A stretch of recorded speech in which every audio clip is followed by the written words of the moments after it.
नमस्कार दोस्तों, स्वागत है आपका हमारे YouTube चैनल बायो गुरु पर। हमारा टॉपिक चल रहा था श्वसन यानी रेस्पिरेशन। इसमें आज का हमारा टॉपिक है श्वसन क्रिया में क्रियाधारों के अंतर संबंध। पहले हम टॉपिक में पढ़ लेते हैं कि टॉपिक से जान लेते हैं कि इस टॉपिक में हम क्या पढ़ेंगे। तो जो श्वसन क्रिया होती है, श्वसन क्रिया किसे कहते हैं? साइंसी भाषा में इसे क्या कहते हैं? कोशिकीय श्वसन कहते हैं। कोशिकीय श्वसन में क्या होता है कि जो भोज्य पदार्थ होता है यानी कार्बोहाइड्रेट, वसा, प्रोटीन, जो भी भोज्य पदार्थ होता है उससे ऊर्जा एटीपी के रूप में निर्मित होती है। तो ये हो गया श्वसन क्रिया। अब दूसरा है क्रियाधार। क्रियाधार किसे कहते हैं? जो ये भोज्य पदार्थ है जिससे ऊर्जा का निर्माण हो रहा है, इस भोज्य पदार्थ को ही क्रियाधार कहते हैं। तो जो श्वसन क्रिया होती है जिसमें भोज्य पदार्थ से ऊर्जा का निर्माण होता है यानी क्रियाधारों से ऊर्जा का निर्माण होता है, उनके मध्य वो क्रियाधार अलग अलग होते हैं। जैसे कोई वसा हो गई, कोई प्रोटीन, कार्बनिक अम्ल और कार्बोहाइड्रेट हो गया, उनके मध्य कुछ संबंध पाए जाते हैं यानी वो आगे चलकर एक समान एक तरीके से एटीपी का निर्माण कर लेते हैं। लेकिन शुरू में जो अभिक्रिया होती है वो चेंज होती है। आज हम उनके बारे में पढ़ेंगे कि जो वसा होती है, प्रोटीन होती है और कार्बनिक अम्ल और जो कार्बोहाइड्रेट होते हैं, उनसे एटीपी का निर्माण किस प्रकार होता है। पहले हम कार्बोहाइड्रेट के बारे में जान लेते हैं कि कार्बोहाइड्रेट ये जो क्रियाधार होती है, श्वसन क्रियाधार, इससे एटीपी का निर्माण किस प्रकार होता है। तो ये हमने अभी तक पढ़ लिया है कार्बोहाइड्रेट के बारे में। फिर एक बार से देख लेते हैं शॉर्ट रूप में। जो कार्बोहाइड्रेट होता है यानी ग्लूकोज होता है, वो ग्लाइकोलाइसिस करके दो पायरुविक अम्लों का निर्माण कर लेता है। ये ग्लाइकोलाइसिस की हमने एक वीडियो बना रखी है, ये आपको हमारे चैनल की वीडियोज में मिल जाएगी, इसे आप देख सकते हैं। अभी जो पायरुविक अम्ल बना है, दो पायरुविक अम्ल बने हैं, ये कहाँ चले जाते हैं? माइटोकॉन्ड्रिया के अंदर चले जाते हैं। ये जो ग्लाइकोलाइसिस क्रिया होती है ये कहाँ होती है? कोशिका द्रव के अंदर।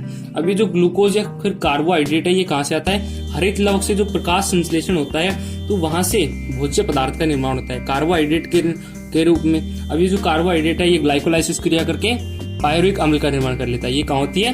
कोशिका द्रव में होती है। अब ये जो पायरुविक अम्ल बना है ये कहाँ चली जाती है? माइटोकॉन्ड्रिया के अंदर चली जाती है और कोएंजाइम ए के साथ जुड़कर किसका निर्माण कर लेती है? एसिटिल कोएंजाइम ए का निर्माण कर लेती है। अब ये जो एसिटिल कोएंजाइम ए है माइटोकॉन्ड्रिया में, ये माइटोकॉन्ड्रिया में हो रहे क्रेब्स चक्र में चली जाती है। यहाँ क्रेब्स चक्र के द्वारा यहाँ पर CO2 रिलीज हो जाती है और H2O रिलीज हो जाता है। इसके साथ ही कुछ ऊर्जाएं भी रिलीज होती हैं। ये क्रेब्स चक्र की भी हमने एक वीडियो बना रखी है, आप वीडियोस में जाकर क्रेब्स चक्र को समझ सकते हैं कि किस प्रकार ये NADH2, FADH2 और GTP का निर्माण होता है। अब ये आगे चलकर किसके ETS में प्रवेश कर जाती है यानी इलेक्ट्रॉन ट्रांसफर सिस्टम में प्रवेश कर जाती है और ये ऊर्जाएं किसके रूप में संचित हो जाती है? ATP के रूप में संचित हो जाती है। ये सारी क्रियाएं हम पढ़ चुके हैं यानी कार्बोहाइड्रेट से एटीपी का निर्माण किस प्रकार होता है ये हम पढ़ चुके हैं। आज हम पढ़ेंगे जो भोजन के अन्य घटक होते हैं यानी वसा, प्रोटीन होते हैं, उनसे एटीपी का निर्माण किस प्रकार होता है। पहले हम वसा के बारे में जान लेते हैं कि वसा से एटीपी का निर्माण किस प्रकार होता है। तो जो वसा होती है ये कोशिका द्रव जो होता है उसके अंदर एक क्रिया करती है और बाद में जो माइटोकॉन्ड्रिया के अंदर होता है वो सेम टू सेम प्रोसेस होती है यानी क्रेब्स चक्र चलता है और ETC होती है। ETC आप समझने के लिए हमारी वीडियोस बना रखी है ETS पर कि जो ये ऊर्जाएं होती हैं इनसे एटीपी का निर्माण किस प्रकार होता है, तो आप उसे वहां पर जाके देख सकते हैं। तो जो वसा से जो वसीय अम्ल बने, वसा विघटित हो जाती है वसीय अम्ल में और ग्लिसरॉल में। ये क्रिया क्या कहाँ होती है? कोशिका द्रव के अंदर। अब ये जो वसीय अम्ल बने हैं ये माइटोकॉन्ड्रिया के अंदर प्रवेश कर जाएंगे और कोएंजाइम के साथ, कोएंजाइम जो ए है इसके साथ जुड़ जाएंगे और वसीय अम्ल कोएंजाइम ए का निर्माण कर लेंगे और वापस से ये जो क्रेब्स चक्र की क्रिया संपन्न हो जाएगी और एटीपी का निर्माण हो जाएगा। इस प्रकार वसा से वसीय अम्ल बनते हैं और वसीय अम्ल कोएंजाइम के साथ क्रिया करके उसमें जुड़ जाते हैं और क्रेब्स चक्र में भाग ले लेते हैं और एटीपी का निर्माण कर लेते हैं। इसी प्रकार जो प्रोटीन होता है वो किस में बदल जाता है? एमिनो अम्ल में। तो जो ये वसा से जो दूसरा कंपाउंड बना है ग्लिसरॉल, ये ग्लिसरॉल क्या करता है?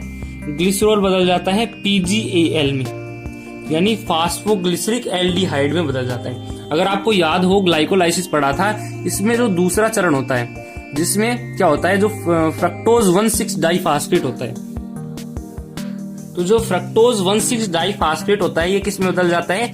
PgAl में और DHAP में। यहाँ पर जो PgAl है, ये जो ग्लिसरॉल से PgAl बना है, ये कहाँ चला जाता है, ग्लाइकोलाइसिस क्रिया में चला जाता है, जो सेकंड स्टेप होता है वहां पर चला जाता है। जिससे थर्ड स्टेप में क्या बनता है, PGA बनता है, जिससे आगे चलकर विभिन्न जो बहुत सारे स्टेप होते हैं और पायरुविक अम्ल का निर्माण हो जाता है। तो ये जो ग्लिसरॉल बनता है, ये कहाँ चला जाता है, ग्लाइकोलाइसिस क्रिया में चला जाता है, और फिर ये जो क्रेब्स चक्र की क्रिया होती है ये संपन्न हो जाती है और एटीपी का निर्माण हो जाता है। अब तीसरा है प्रोटीन।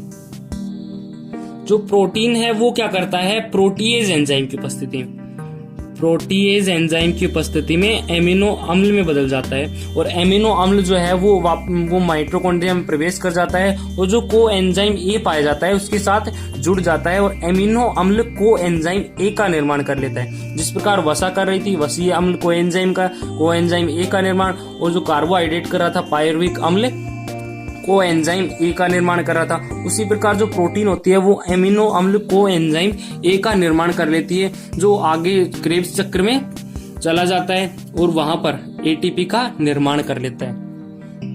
इस प्रकार इन तीनों श्वसन क्रियाधारों में एक संबंध पाया जाता है। कोशिका द्रव में तो ये अलग अलग क्रिया करती हैं। ये जो लेयर है ये किसकी है, माइटोकॉन्ड्रिया की है। ये जो बाहर है वो कोशिका द्रव में होने वाली क्रियाएं। कोशिका द्रव में तो ये अलग अलग क्रिया करती हैं, लेकिन आगे चलकर ये माइटोकॉन्ड्रिया में सेम टू सेम क्रिया द्वारा एटीपी का निर्माण कर लेती हैं। तो इनमें एक संबंध पाया जाता है, उसे हम क्या कहते हैं, क्रियाधारों के मध्य अंतर संबंध।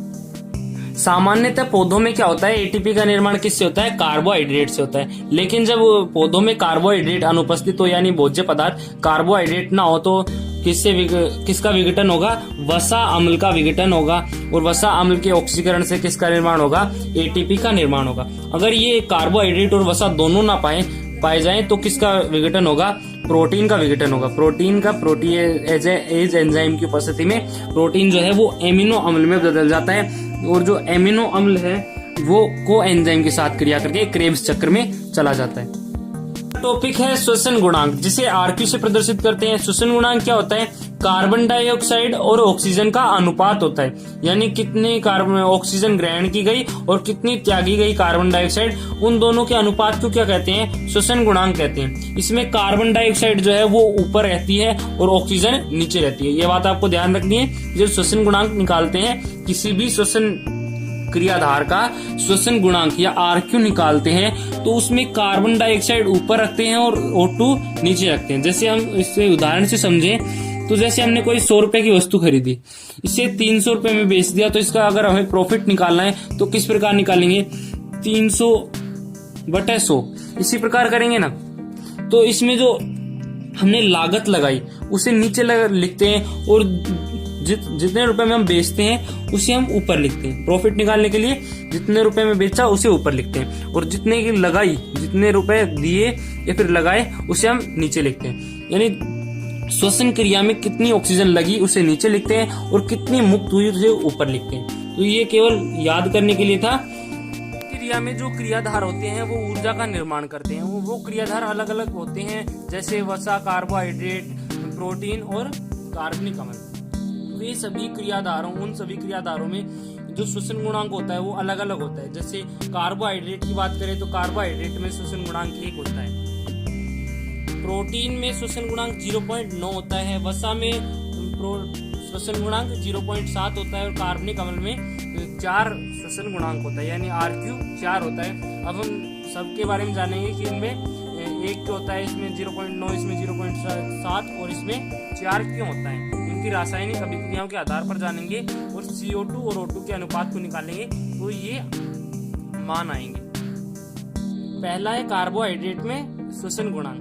कार्बोहाइड्रेट का ऑक्सीकरण होता है वो 6 कार्बन डाइऑक्साइड का निर्माण होता है। ये ऑक्सीकरण होने के लिए 6 ऑक्सीजन की आवश्यकता होती है। 6 ऑक्सीजन की आवश्यकता क्यों होती है, क्योंकि इसमें कार्बन 6 है, तो 6 कार्बन का ऑक्सीकरण होने के लिए 6 ऑक्सीजन की आवश्यकता होती है। यानी ऑक्सीजन कितनी लगी, 6, और 6 ऑक्सीजन 6 कार्बन के साथ जुड़ेंगे तो 6 कार्बन डाइऑक्साइड का निर्माण करेगा। 6 कार्बन डाइऑक्साइड का निर्माण करेगा। तो कार्बोहाइड्रेट में श्वसन गुणांक क्या होगा? जैसे श्वसन गुणांक का सूत्र होता है RQ is equal to carbon dioxide के अणु इसमें कितने हैं? 6, और ऑक्सीजन के अणु कितने हैं? 6। तो इन दोनों को अगर इसका श्वसन गुणांक निकालें या फिर इनका अनुपात निकालें तो वो होगा 1। जैसा कि हमने ऊपर देखा था, कार्बोहाइड्रेट का श्वसन गुणांक 1 होता है, यानी कि इसमें 6 ही ऑक्सीजन लगते हैं, ऑक्सीकरण के लिए 6 ऑक्सीजन लगते हैं, और ऑक्सीकरण के बाद जो ऊर्जा का निर्माण होता है उसके साथ 6 कार्बन डाइऑक्साइड बाहर निकलते हैं। तो इस कारण इसका श्वसन गुणांक 1 होता है। अगला है वसा में श्वसन गुणांक। वसा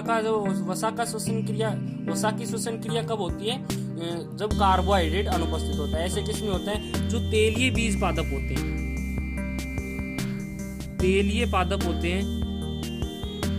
तेलीय पादप उनके बीज, यानी जो सरसों के बीज, अरंडी के बीज, सूरजमुखी के बीज, जिनमें वसा या फिर तेल अधिक मात्रा में पाया जाता है और कार्बोहाइड्रेट कम मात्रा में पाया जाता है। जैसे ये बीज हो गया किसी चीज का, इसमें वसा अधिक है, यानी ये कोई तेलीय बीज पादप है, उसका बीज है, इसमें कार्बोहाइड्रेट कम है, इसमें अधिक मात्रा में क्या है? वसा है या फिर तेल है।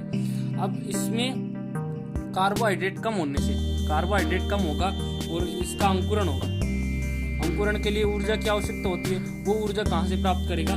वसा की श्वसन क्रिया होगी, यानी वसा का विघटन होगा और वसा से ऊर्जा का निर्माण होगा।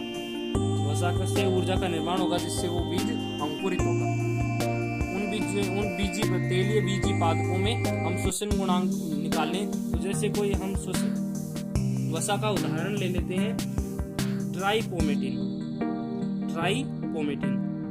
इसका सूत्र ये है C51H98O6। इसमें आप देख सकते हैं कि जो ऑक्सीजन है वो कार्बन की तुलना में बहुत कम है। उसमें कार्बोहाइड्रेट में क्या था? कार्बन के बराबर था। इसमें क्या हो रहा था? कार्बन डाइऑक्साइड और H2O का निर्माण हो रहा था। कार्बन डाइऑक्साइड और H2O का निर्माण हो रहा था। तो H2O का निर्माण यहाँ से हो गया, H2O का निर्माण यहाँ से हो गया, यानी हाइड्रोजन जो है वो 2 गुने हैं ऑक्सीजन से, तो यहाँ से H2O का निर्माण हो गया, 6 H2O का निर्माण हो गया। अब ये जो कार्बन डाइऑक्साइड का अपचयन होगा तो 6 कार्बन किससे जुड़ जाएंगे? 6 O2 जुड़ जाएंगे, और ये दोनों किसका निर्माण कर लेंगे? 6 CO2 का। लेकिन इसमें वसा में क्या हो रहा है कि जो ऑक्सीजन है वो कार्बन की तुलना में बहुत कम है, इस कारण इसमें ऑक्सीजन की कमी है। जैसे इसमें हम समझे तो इसको संतुलित अभी कर लेते हैं आगे, ताकि आपको दिक्कत ना है समझने में। इसके 2 अणु ले लेते हैं, ट्राइपोमेटिन के 2 अणु ले लेते हैं। इसमें 2 अणु में कार्बन की संख्या कितनी होगी? 51, और दूसरे में भी 51, तो कार्बन कितने हो गए? 102 कार्बन हो गए, 102 कार्बन हो गए। अब 102 कार्बन का ऑक्सीकरण होने के लिए कितनी ऑक्सीजन की आवश्यकता होगी? ऑक्सीजन परमाणुओं की कितनी आवश्यकता होगी? 2 गुनी आवश्यकता होगी, क्योंकि इससे CO2 का निर्माण होगा, तो वो कितने हैं? 2 गुने हैं। तो ऑक्सीजन कितने चाहिए? 204 ऑक्सीजन चाहिए। कार्बन के अपचयन के लिए 204 ऑक्सीजन चाहिए। और हाइड्रोजन कितने हैं? 98 एक में और 98 एक में, तो यानी 2 गुने कितने हो गए? कितने हो गए? 196। हाइड्रोजन कितने हो गए? 196। अब 196 हाइड्रोजन के लिए ऑक्सीजन कितनी आवश्यकता होगी? यानी इससे जल का निर्माण होने के लिए कितनी आवश्यक होगी? इससे आधी, तो कितने? 98 ऑक्सीजन की आवश्यकता होगी। हाइड्रोजन को 98 ऑक्सीजन की आवश्यकता होगी, और कार्बन को कितने ऑक्सीजन की आवश्यकता होगी? 204 ऑक्सीजन की आवश्यकता होगी। अब इन दोनों को अगर हम जोड़ दें तो आएगा 302 ऑक्सीजन की आवश्यकता होगी। टोटल जो वसा का ट्राइपोमेटिक है, ये जो ट्राइपोमेटिक है, इसके अपचयन के लिए 302 ऑक्सीजन की आवश्यकता होगी। 302 ऑक्सीजन की आवश्यकता होगी, और इसके पास ऑक्सीजन कितने हैं? 6 एक अणु में, 6 एक अणु में। ऑक्सीजन टोटल है 12 ऑक्सीजन इस अणु में उपस्थित है। तो इसे आवश्यकता कितने की होगी? 12 इसमें से घटा देते हैं, 290 ऑक्सीजन की आवश्यकता होगी। 290 ऑक्सीजन की आवश्यकता होगी, 290 ऑक्सीजन की पूर्ति करेगा। इसका मतलब इसमें 290 परमाणु किसके मिलकर बने होते हैं? 145 कार्बन डाइऑक्साइड के अणु ले लें ये अणु है, ये परमाणु है। 145 ऑक्सीजन के अणु ले लें तो इसमें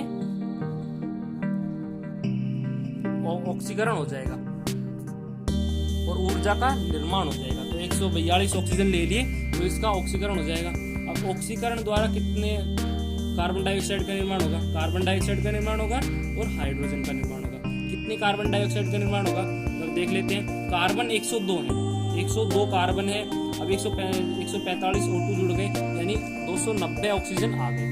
अब 290 ऑक्सीजन में से 98 ऑक्सीजन तो हाइड्रोजन के साथ जुड़ जाएंगे और बचे हुए जो 204 ऑक्सीजन है वो किसके साथ जुड़ जाएंगे? कार्बन के साथ जुड़ जाएंगे। और कार्बन डाइऑक्साइड के कितने अणु बना लेंगे? 102 कार्बन डाइऑक्साइड के अणु बना लेंगे। तो यहाँ पर 102 कार्बन डाइऑक्साइड के अणु बन गए।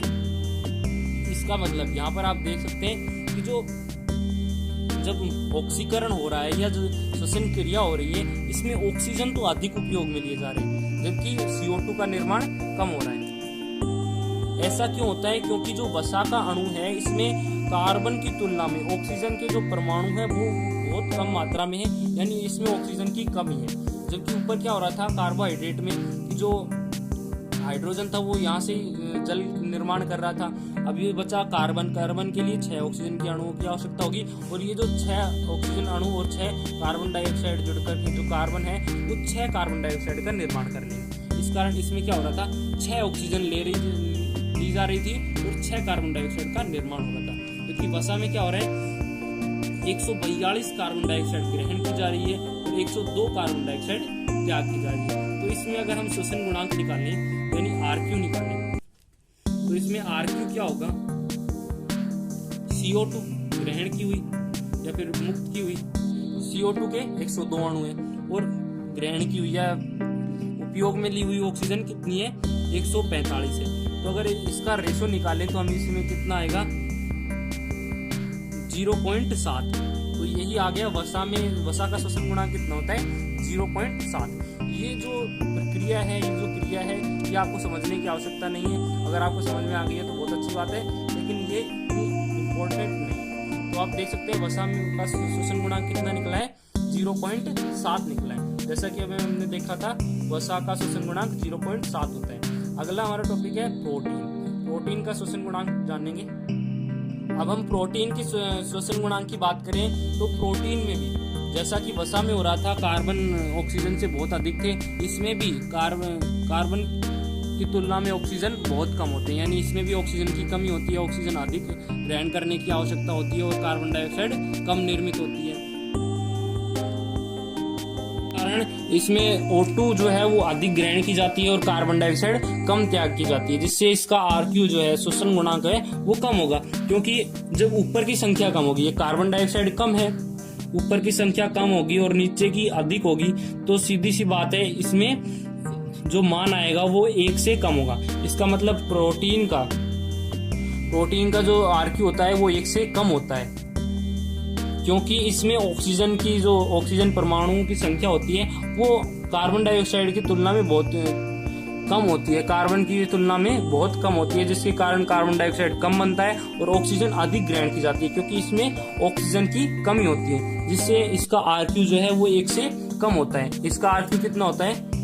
RQ 0.9 होता है। इसका कोई उदाहरण नहीं दिया हुआ है हमारे चैप्टर में। अगला है कार्बोक्सिलिक अम्ल। ये कार्बोक्सिलिक अम्ल एक क्रियाधार है, श्वसन क्रियाधार, इससे भी ATP का निर्माण होता है।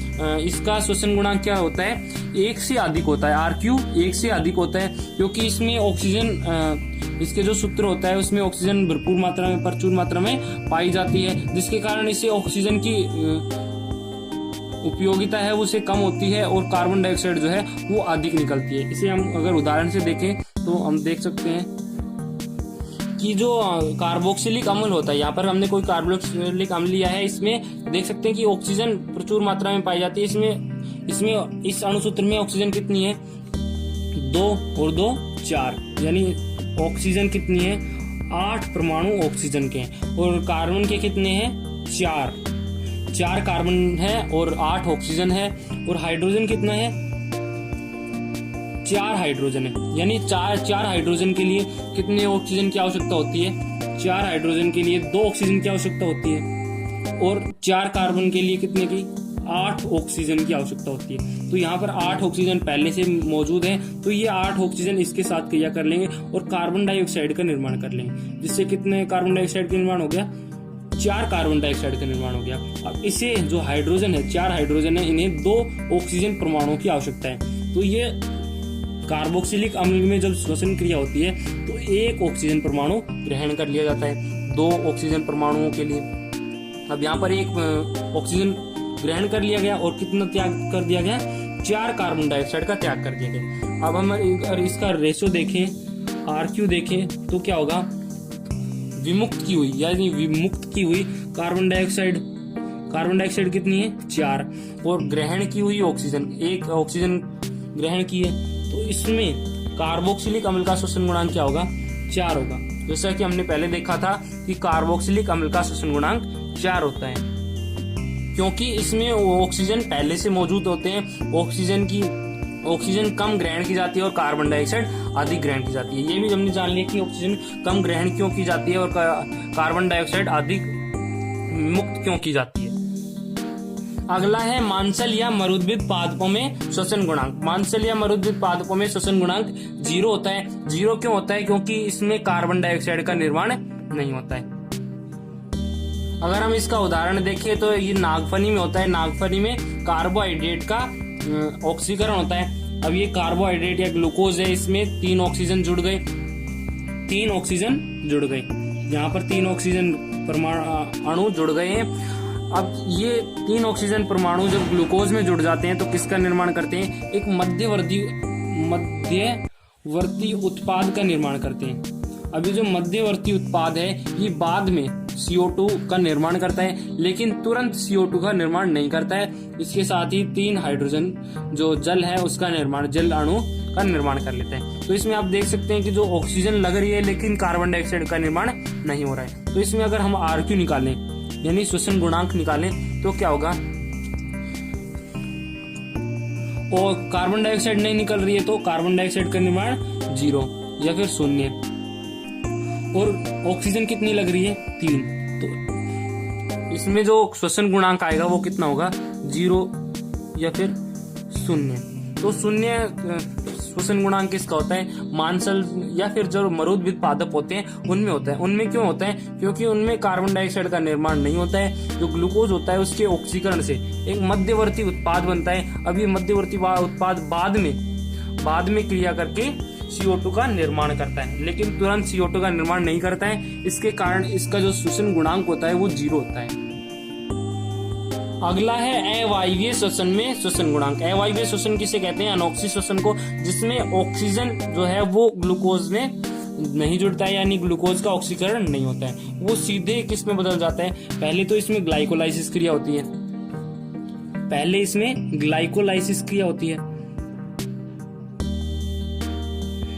अब ग्लाइकोलाइसिस क्रिया के द्वारा किसका निर्माण होता है, पायरुविक अम्ल का निर्माण होता है।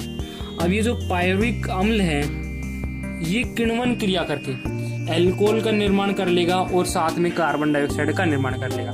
इसमें आप देख सकते हैं कि इसमें ऑक्सीजन की अनुपस्थिति होती है, यानी ऑक्सीजन नहीं लगती है और कार्बन डाइऑक्साइड का निर्माण होता है।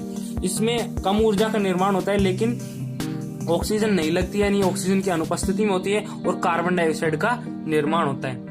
अगर हम इसमें श्वसन गुणांक निकालें यानी RQ निकालें तो CO2 कितनी निकल रही है, 2 निकल रही है, क्योंकि ऑक्सीजन कितनी लग रही है, 0 लग रही है या फिर अनुपस्थित है। तो इसका श्वसन गुणांक क्या होगा, अनंत होगा, इन्फिनिटी होगा। यदि किसी भी संख्या में 0 का भाग देते हैं तो उसमें मान क्या आता है, अनंत आता है। और अगर 0 में किसी भी संख्या का भाग दें, किसी भी संख्या का भाग दें 1, 2, 3, तो उसका आंसर क्या होगा, 0 होगा। तो अगर किसी भी संख्या में 0 का भाग देंगे तो अनंत होगा, यानी अवायवीय श्वसन में जो श्वसन गुणांक होता है वो अनंत होता है। क्यों होता है, क्योंकि ऑक्सीजन का निर्माण ही नहीं होता है। ऑक्सीजन का निर्माण नहीं होता है तो नीचे 0 आ जाता है, जिससे अनंत मान आ जाता है इसका। यहाँ पर हमारा श्वसन गुणांक का टॉपिक कंप्लीट होता है। एक बार जान लेते हैं इसमें मोस्ट बात कि जितने भी क्रियाधार, ये 4 क्रियाधार है, वो तो आगे जो पांचवा और छठा पड़ा था वो तो पेड़ पौधे थे। ये क्रियाधार हैं जिनसे एटीपी का निर्माण होता है। इनमें जो श्वसन गुणांक होता है वो जितना ज्यादा होगा उतने उसमें ऊर्जा उतनी ही कम होगी। जैसे सबसे कम जो ऊर्जा प्राप्त होती है कार्बनिक अम्ल का जब ऑक्सीकरण होता है तो इसमें ऊर्जा जो है वो बहुत कम मात्रा में प्राप्त होती है। जबकि जब हम इसमें सब वसा में सबसे कम श्वसन गुणांक है, तो जब वसा का ऑक्सीकरण करेंगे यानी वसा को एटीपी में बदलेंगे या फिर ये वसा से एटीपी उत्पादन करेंगे तो इसमें ऊर्जा अधिकतम होगी। तो ये बात आपको ध्यान रखनी है कि जिस भी क्रियाधार में सबसे कम श्वसन गुणांक होता है उसमें ऊर्जा का उत्पादन उतना ही अधिक होता है, और जिसमें जितना अधिक श्वसन गुणांक होता है उसमें ऊर्जा का निर्माण उतना ही कम होता है।